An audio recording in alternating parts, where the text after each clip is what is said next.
Hi, my name is Lindy Jung. I am a science fiction and fantasy writer who's trying to become a traditionally published author, and welcome back to another week of writing, or a week-ish, probably. So I'm currently working on draft 1 of my gothic adult fantasy, Project Crypts. That's not the real title, it's just what we're calling it. It's basically about a death priestess who infiltrates an ancient house of necromancers, so it's got like troubled family dynamics and backstabbing, kind of a dark romance. And yeah, it's been a lot of fun. So in the last vlog, I wrapped up the first draft of chapter 1 of this new draft. I guess to catch you guys up, I did end up overhauling like most of the story by basically just changing the main character's motivation and backstory, and that changed everything. So I have been working on kind of a rewrite. In my previous draft, I had only gotten like at most 10,000 words in, so it's not that bad, and I'm having a lot of fun with the new direction, which is the most important thing to me. I love this project. I'm kind of obsessed with it in a way that I haven't been in a really long time. I've been so excited to work on it, but over the past week, like ever since I wrapped up the last vlog, I have not been able to get that much done in terms of writing,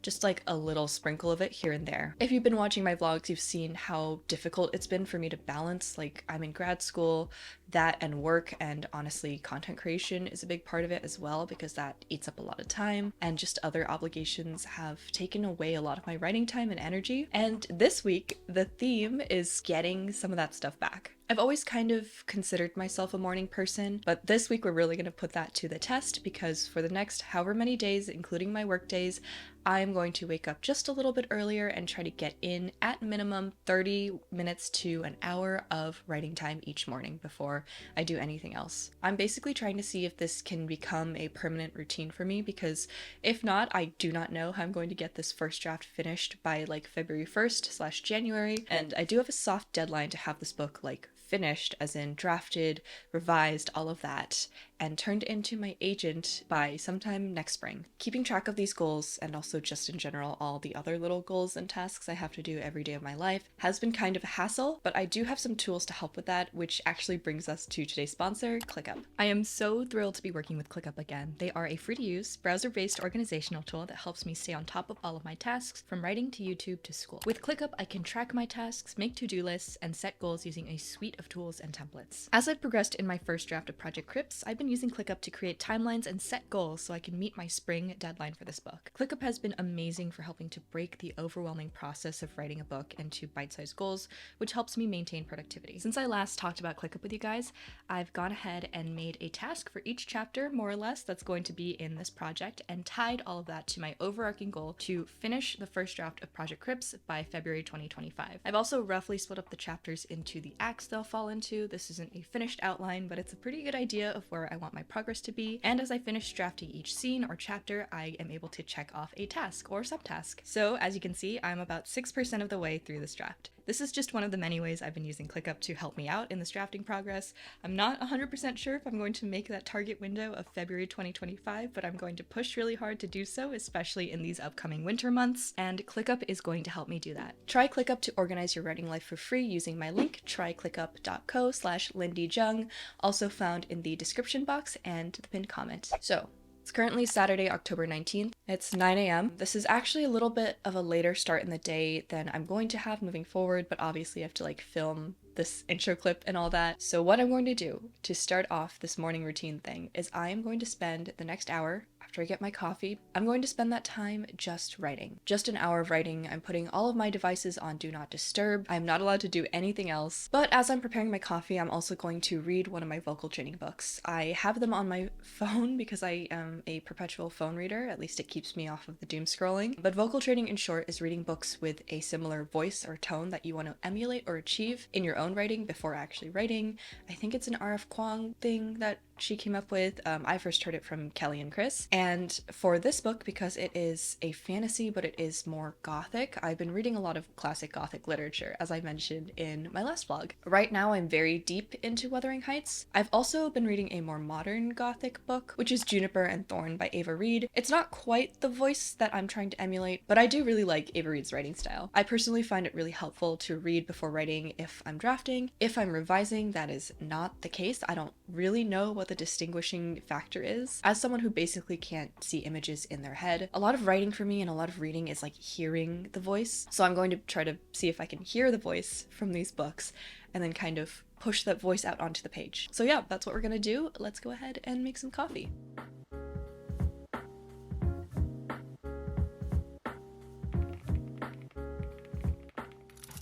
So just a little update before I go and do some other stuff. It's 10:51, so I think I've been writing for about an hour and a half, and I got 1,077 words into the document, and that is just like before noon writing. So far I think this is very much working for me. So far I've just been like jumping around. I added to chapter 2. I'm very much in like the first act, so I'm jumping around writing different scenes from act 1. I think that kind of works for me, like compartmentalizing my drafting progress into the acts more or less, but then jumping around from different scenes and writing things as the inspiration strikes. That's what's been going on. Just a little short update. I'm gonna probably come back and continue writing after I get some stuff done. So I have like emails to send and a lot of like life stuff, and then we'll come back to writing in the evening. It was really good. A successful first morning session.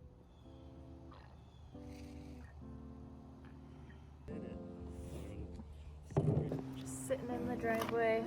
Carving our pumpkins. Carving our pumpkins.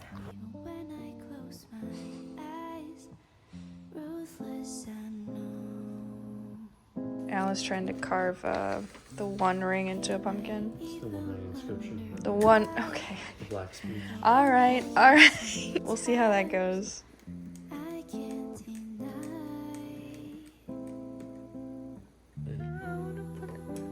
Try to hold on to the things I Moment of truth.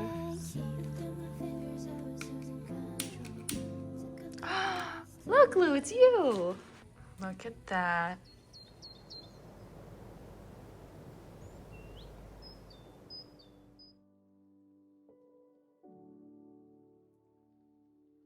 Hi, I'm actually not 100% sure what time it is. Let me get... So it's Saturday, October 20th. It's currently around 9 a.m. I have to head out at around 10 here. So I'm probably going to just try and get like 30 to 45 minutes in for my morning session today. Sorry, my bangs are being really weird. My whole body is not cooperating today. I don't know if you can tell. This eye looks a little wonky, just having like an allergic reaction to something. It's normal, it's fine. So things on the agenda for today, I have work. I also have a bunch of homework and like that kind of thing to do. So there's that. Also, I have to finish editing a video that is pretty involved. Yeah, it's a pretty busy day, I can't even lie. But all of that is a problem for later, Lynn. Right now, we are going to write in Project Crypts, so let's go ahead and get started. I'm gonna just like actually talk through a little bit as I'm writing this time. How I have it set up is I have my word count tracker, which is basically a Google Sheets thing that I've been using to track my word count semi-consistently over the past year. I have one for each year. Aside from that, I have another tab that is the first draft, and then another tab that's draft 0, which is the draft that I was working on before I changed the story. My purpose for keeping draft 0 open is to take out snippets and scenes that can be applied to this new draft, because overall the like structure of the story is not completely different, but because the entire act 1 is different, because the motivation is different for the main character. And now I'm just going back and looking at what I wrote last session. Yeah, so I have chapter 1 completely drafted out. My evil instinct every time I finish like a chapter 1 is to send it to an alpha reader to be like, is this doing anything? Is this working at all? Or should I just scrap it again? I'm not gonna do that yet because chapter 1 is still kind of like a little rough. It just feels like not enough is happening, and I'm wondering if that will kind of alleviate as we lead into chapter 2 where more stuff happens. The interesting thing I've noticed about Gothic voice is that there's almost like a little bit of distance to it. Like, for example, I had the line, I found myself at the grand staircase staring down at the foyer, and I found myself once more at the grand staircase staring down at the foyer. But I find myself going back and adding little details like that to build the voice into more of what I want to be. And as I'm reading all these like Gothic classics, very verbose, which personally I love. I'm not going to be that verbose. Like, obviously we have different conventions in the 21st century for books. I don't know. This is all like intuition. So it's a little bit difficult to explain.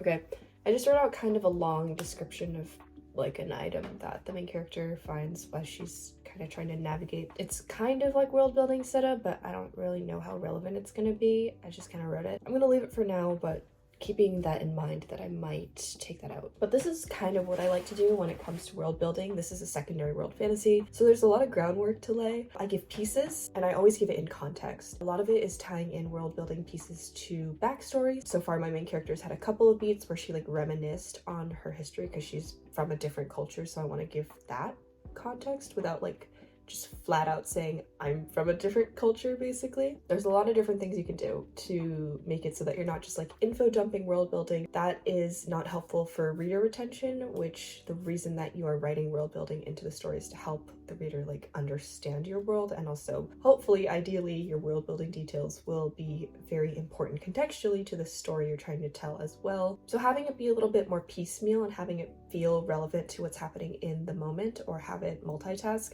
is a great way to help those details stick and to scatter them a little bit. Okay, I'm gonna keep going, and I'm also going to switch up the angle.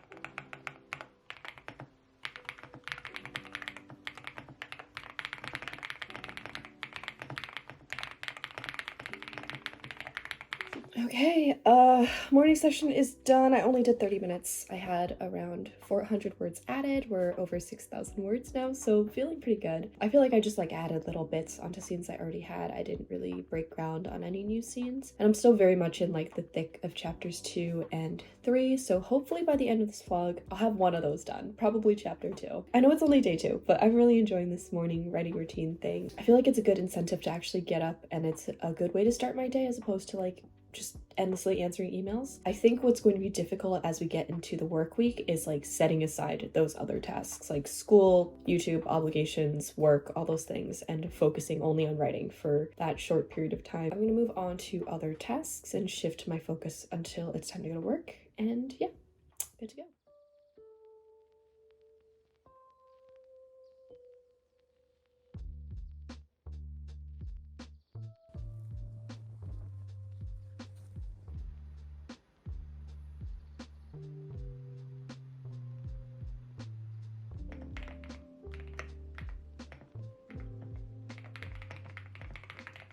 Good morning. So it's currently Monday, October 21st. It's around 8:40 in the morning. I have not yet started my writing session for today, but I'm going to in a little bit here. It's my first Monday in this vlog. It is so difficult to stay off my email and stay off of the million other like first real workday of the week tasks that I have to do, but I'm gonna do it for at least like 30 minutes before I go and make breakfast. So far in this vlog, I've pretty much only been filming these sessions and showing a little bit less of what I've been getting up to outside of it. It's not very interesting. I think the trade-off with these sessions is that I'm writing more consistently, but I'm a little bit less productive. Before, I was very much a burst writer, so I'd have a burst of energy and then write like 2,000 words in a sitting. And now it's like less of that. It's like 500 words a day to maybe 1,000. As we're entering the work week, I'm looking forward to seeing how this will help me actually stay in my flow and motivated and focused in terms of this draft. Let's go ahead and get started. So I'm going through and I am looking over some of what I wrote before because I didn't have time to read one of my vocal training books. This is like a way for me to also refresh my voice and also to just like make little edits. I'm an edit as I go writer. It's just the way I am. So I'm going through chapter 1. I'd like to refresh it a little bit because I am planning to send it to some people in like the next month or so here. But I'd also like to prioritize just getting chapter 2 written because it's pretty bare bones right now. I'm having a little bit of trouble describing one of the side characters. I guess I never really figured out what he looks like because he's a side character. Let me see if I can find someone. I'm looking for someone who's got like that superficial charm. So someone with like rancid energy who is conventionally attractive. I don't know. Oh yeah. Okay. Sometimes I have to remind myself that I do need some sort of like I need to root my descriptions in something other than just like language. So I have to like find physical references or visual references, usually just like Pinterest photos, and it's very relevant to my writing process. Okay, so it's 10:40. I've been kind of writing on and off. I just hit for this morning session 800 words, which honestly, not gonna lie, feels really good. I'm just like in the zone right now. I haven't finished chapter 2 quite yet. I've been jumping around, but I've written out the main conflict part of the chapter and also like most of the beginning leading up to that conflict. I just feel like it's still moving a little bit slow. I'll probably have to focus on pacing is going to be one of my revision focuses once I get to that stage, but I don't think it's like awfully slow. I think it just needs some tweaking because again, there's like a little bit more flexibility or forgiveness for a slower pace for this kind of book. I do think the voice is contributing a little bit to that slower pacing feel, so I'm gonna see if there's anything I can do about that on the revision. But of course, we're gonna just leave that for now. Right now I do have to go to school, so I'm gonna do that in like 30-ish minutes here. But yeah, another successful session. Thanks for coming along on this morning, and I guess I'll see you guys tomorrow. Bye.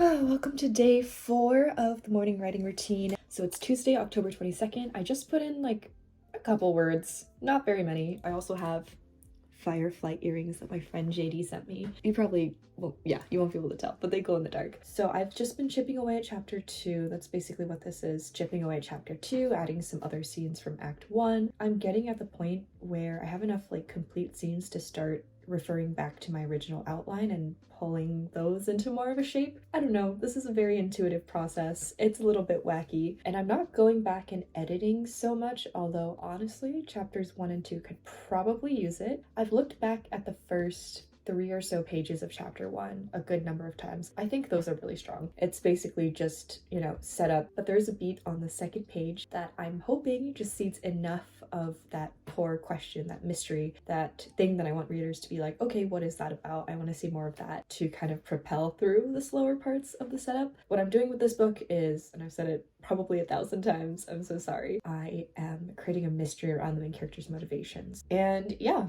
that's what we're thinking about today. World building is definitely on my mind. I did create so much extensive world building for this book, and I really want to include as much of it as possible. But of course, I want to make sure that every detail I include is relevant to the story. That balance is really hard. It's also like a slightly different ratio for every book, I feel like. Like, for example, in a sequel, you can probably get away with having more world building details because you've laid the groundwork in that first book. I hopefully want this to be like 2 books. We'll see. I don't know. It's still very early in the process, but this is definitely a world that I want to keep exploring for more than one book, so that's another consideration. So let's go ahead and dive into it. I'm gonna do another little like talking through my thoughts as I'm working.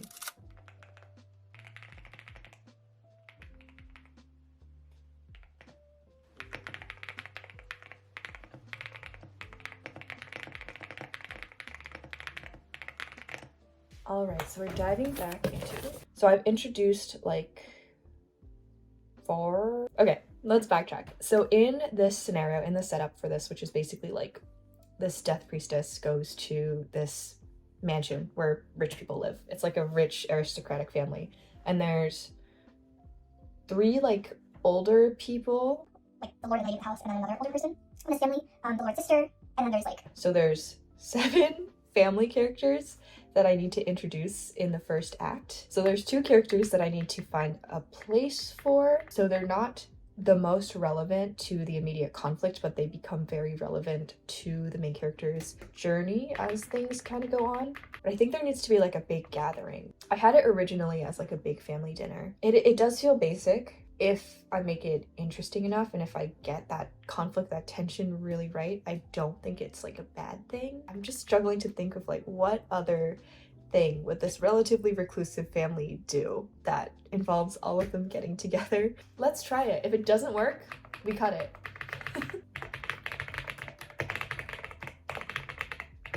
Okay, almost 300 words deep. So one thing that I did actually want to talk about a little bit. So the world in this book is inspired by a lot of things, but a good section of that inspiration is actually like Renaissance era Italy, specifically Venice. That was more of the original inspiration. We've kind of moved away from that. Personally, what I've been drawn to just with my recent slate of works is writing Asian coded, or specifically Asian in the case of Maud's characters, who are diaspora in fantasy settings. So in Maud's, we had Lark, who's Korean American, living in France, which is something that I experienced directly also. And it wasn't like the same experience, obviously, but I drew a lot from that feeling. And in this one, the main character is a Korean coded culture slash nation, but she doesn't have a very strong link to that culture because she grew up in this fake Italian-ish, kind of vague, like 25% Italian world, but I wanted to use fantasy as a lens to explore this like how cultural hegemony affects diaspora kids, especially ones who don't have very strong connections to their family, which would be their only way of connecting to their heritage culture. So I haven't fully like developed those themes yet, but that's kind of what's been going through my mind as I'm writing this, and I just chose more of an Italian setting because of the Renaissance politics. So there is a reason for the setting. And I have written fantasy books, secondary world fantasy, that has taken place in worlds inspired by Korean culture and mythology. I do want to revisit those stories and those worlds. You might remember Project Tiger if you are like an OG, has been watching the channel for a really long time. That was set in a world inspired by Korean mythology. And I really struggled with that project. Like, it was fun in that I was able to like learn more about Korean mythology and culture and history, and now I have so much more knowledge about it than I did before, but it was very scholarly and I felt like an outsider looking in. As I was going through that process, I kept questioning if I had the right to do this even, because I do feel so disconnected from my heritage culture. And so after that experience, I kind of shifted toward writing more like diaspora experiences, but I do want to shift back at some point because I do think that as like a third culture kid, you have to embrace every one of the three. So all of the cultures that I've interfaced with, been part of, have experience with, I feel like I can write about those in different ways, unique ways. Definitely not the same way that someone who grew up in that culture, like is from, you know, South Korea and grew up there would write about it, but with my own unique lens. And just being aware of the limitations of my lenses is really important to me as well. My thoughts on writing culture into fantasy are constantly shifting and evolving as well. So you might have seen me say something very different in a previous video, and that's okay. But yeah, that's my tangent for this, is that I am thinking a lot about culture when I'm writing this.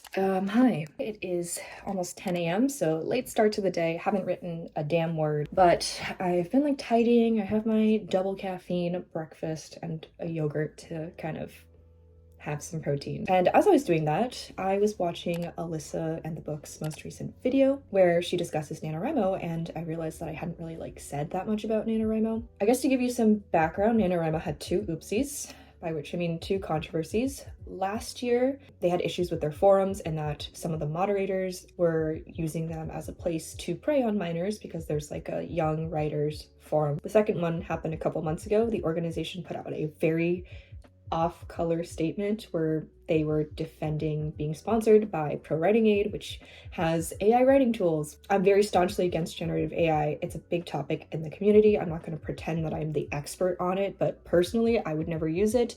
I would never condone it.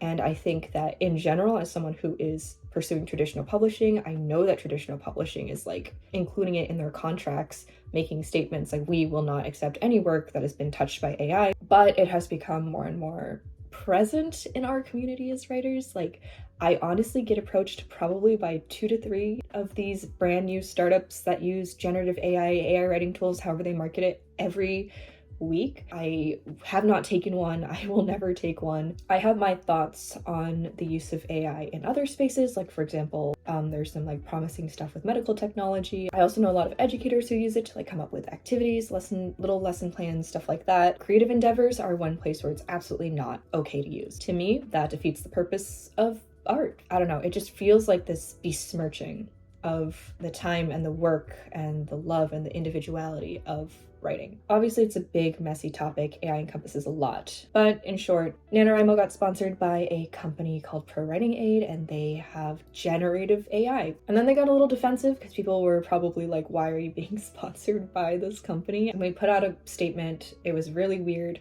all the way through. But the really, really weird part was that they were like, this discussion and condemnation around generative AI and like AI writing tools is ableist and classist, which I don't agree with. So that is my little recap of the NaNoWriMo stuff that's been happening. Alyssa, again, had like a really good, I think multiple videos on the topic that were really like informative, comprehensive, and entertaining because Alyssa's the best. For me, I've always felt a little bit weird because sometime in autumn last year, NaNoWriMo reached out to me. I made a couple of videos for them to upload on their YouTube channel. Literally the week or so that I think I had submitted the videos and stuff, the forum situation happened. But I don't regret working with them. I, agreed to that at a time when their image was still squeaky clean. Like, I didn't know that this was gonna happen, basically. At this point, as like a content creator as well, I don't really do anything particularly special during November anyways in terms of content. I just do like my regular vlogs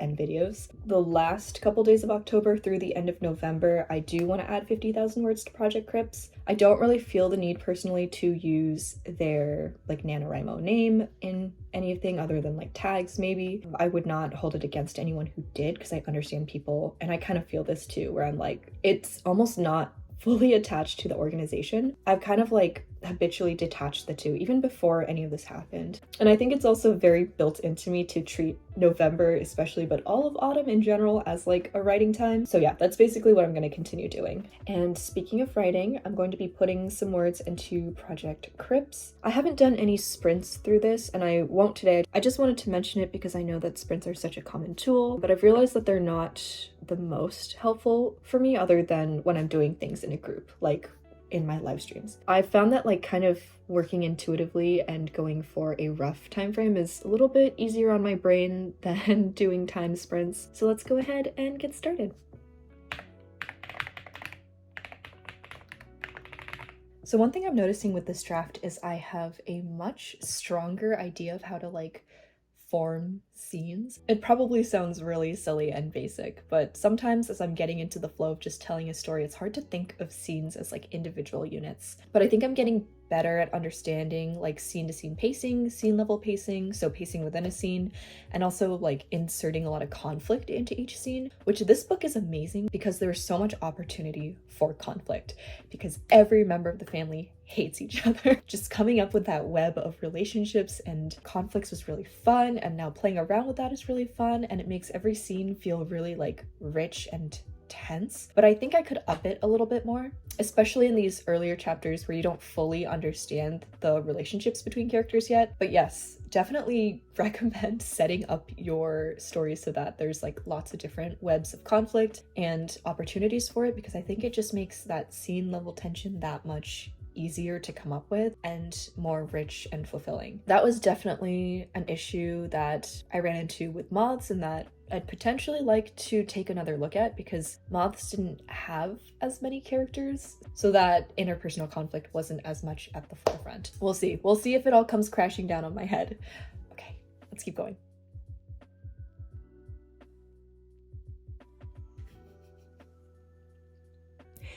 Where do I even begin? Okay, it's Thursday, October 24th. It's 11 a.m. Last night something medium bad happened. I'm okay. Everyone is okay. But today I'm taking a sabbatical. I'm not going into school. I'm not going into class. I'm just staying home for today. But I do need something to occupy myself, so I am going to write for this sort of belated morning session. Of course, every time I film a vlog, something goes awry, except for last time. Last time was pretty okay. Vlogs are officially cursed. So I'm probably going to answer some emails, write for about 30 minutes, an hour, however long it takes until I get hungry, get some b-roll, then I have to like do some furniture construction and clean this room generally because we're gonna have a guest. It's a little bit hard to get my brain in the writing mode right now, I'm not gonna lie, but I'm gonna try.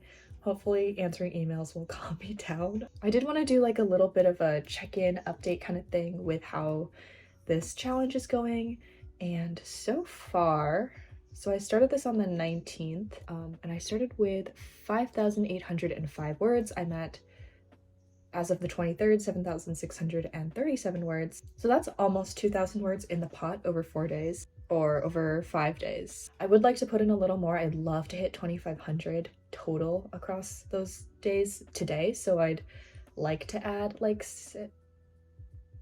I'd love to hit 3,000 words in total for this like 6th day. So because I have time, I'm probably going to do a nice long uninterrupted writing session. And I guess my weekend is just starting a little early this week for not the best reason, but we're rolling with it. All things considered, I still am feeling very good about the progress of this project. I know it's a little bit slow, But you know, it is what it is, and hopefully we'll get a little bit extra in today. What a freaking 12 hours this has been. This past 12. It's been a lot. Bye.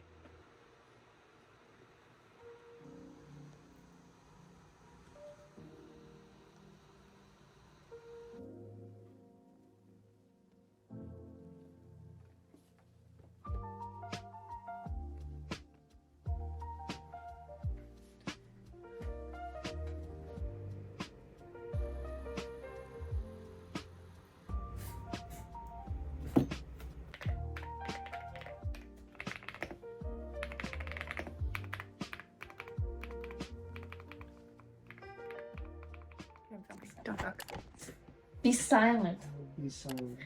I think I'm hitting a point, and I've been thinking about this, where it's like, with any routine, I struggle with feeling like I'm going through the motions, and I think I'm definitely hitting that with this last day, especially with like a bunch of other things going on in my life. It is very difficult to fully focus and hone in on writing when I'm like, okay, once this is finished, you know, however many words, then I can finally move on to something else that needs to be addressed more immediately. So that's something I've been struggling with, specifically in the past couple days. So far today, I did hit 8,000 words total in this manuscript, so we're getting closer and closer to that 10K mark. I did also come up with a way to make chapter 1 a little bit more interesting by adding a scene with a lot more like actual direct conflict in it, and have that multitask by setting up basically the antagonist of this book, I guess. There's a couple different antagonists. There's one who I would consider the main one, who I think is like a really interesting character psychologically. So that'll be fun to explore. So what I am going to do for the rest of today before I close this out with my outro is add 500 more words to this document. Currently I'm adding or kind of reshaping one of the scenes in chapter 1 to, again, be a little bit more exciting, have something happen, be more of a scene with like an immediate conflict that gets addressed and leads into the next thing. 3 C's and all that. Things I've been writing are scenes with the 2 main characters, so like the main character and her love interest, scenes with ghosts. I love scenes with ghosts. A little bit starting to go into scenes that showcase the relationships between this aristocratic family and their toxicity, which has been really fun because again, it's such a rich field for conflict. I was thinking a lot today about how each book I kind of want to take away a different lesson as a writer, and I think my general philosophy is that I want every book that I write to be better than the one before it in some way. I don't want to write like the same thing over and over again. I certainly don't want to be making the same mistakes over and over again. As that's been panning out throughout my life, so now this is like the 4th book that hopefully I'll be writing all the way through. Each one kind of gives you a different lesson, so I don't become all around better each time, but I learn some specific lesson in regards to one aspect of writing. And in this one, it's definitely handling conflict. So handling interpersonal conflict, handling character conflict. In Moths, it was like developing theme and bringing that to the forefront. That was definitely a big lesson that I took away from that. Also voice and like my prose just upgraded so much with that book. So I think this one, it's going to be like scene level conflict and just conflict in general, character arcs, balancing large casts. And I like the idea of consciously deciding that I'm going to improve with everything that I write as well. So I'm gonna put 500 more words into this manuscript right now, and then yeah, I'll update you guys afterwards.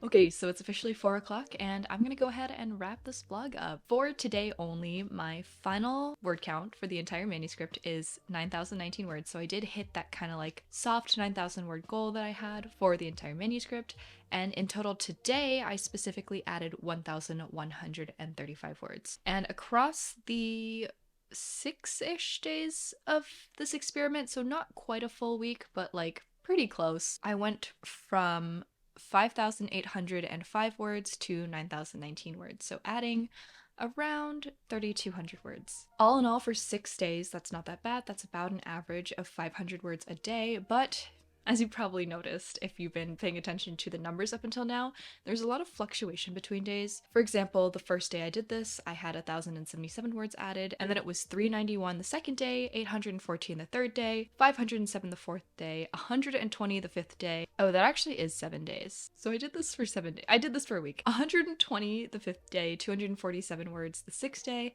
and 1,135 today, the last day. And while I did enjoy having like a consistent set time to write, I feel like the quality of my words and my enthusiasm for it just kind of fluctuated more than I would like it to, which led to this kind of slump that I experienced in the last couple days that I just recovered from today. Of course, there were also like other factors, like my life just kind of took a turn, as it always does in these vlogs. These vlogs always make something cursed happen to me, but also some good things happened that I can't quite share yet. All in all, I do know myself, and I know that writing every day isn't necessarily what's best for me, especially writing every day at a set time. I tend to be someone who has to follow those like bursts of inspiration and creative energy. Unfortunately, that's not the most sustainable way to write consistently, especially with like looming deadlines. So I'm still gonna work on trying to find that balance between like a set schedule where I write for a certain amount of time every day, which I did more or less. It's just that the fluctuation of productivity was a lot. And then on the other side of that spectrum, kind of following my instincts and impulses and writing more intuitively. As someone who wants to become not a full-time writer, but someone who writes professionally and who puts out a certain number of completed manuscripts every year, pretty much one every year. I know that I have to get more consistent, and I know that I can't really like be an impulse writer anymore. And I think as I've kind of like grown and become more experienced, that is something that has become less and less of a problem with me over time. But I really want to like nail down, if not a schedule or a set routine of doing things, because that just doesn't work for my brain, a way to intuitively write a certain amount every day. Generally speaking, I feel okay if I've written at least 500 words in a day. So this was an interesting experiment. Something else I want to try is playing around with different times of day. I know that my energy levels are usually highest in general in the morning, but if I really pushed myself and did another challenge like this at night, maybe I could see some productivity there as well, because I also get like a burst of energy at night, and I call it my zoomies, but maybe it can be productive. So I might do this again with a nighttime routine. But yeah, this was pretty fun. I do feel okay about the words that I'm putting into Project Crypts. I still am very in love with the concept and the characters and the project as a whole. A little less in love with the actual words that I'm putting down, but you know, that's what revision is for. And I think I'm just kind of in a mode where I am feeling a little more critical of my work. So okay, my camera's about to die, so I'm going to close this vlog off for now. Thank you so much for watching, and be sure to like, comment, and subscribe. I'll see you guys next time.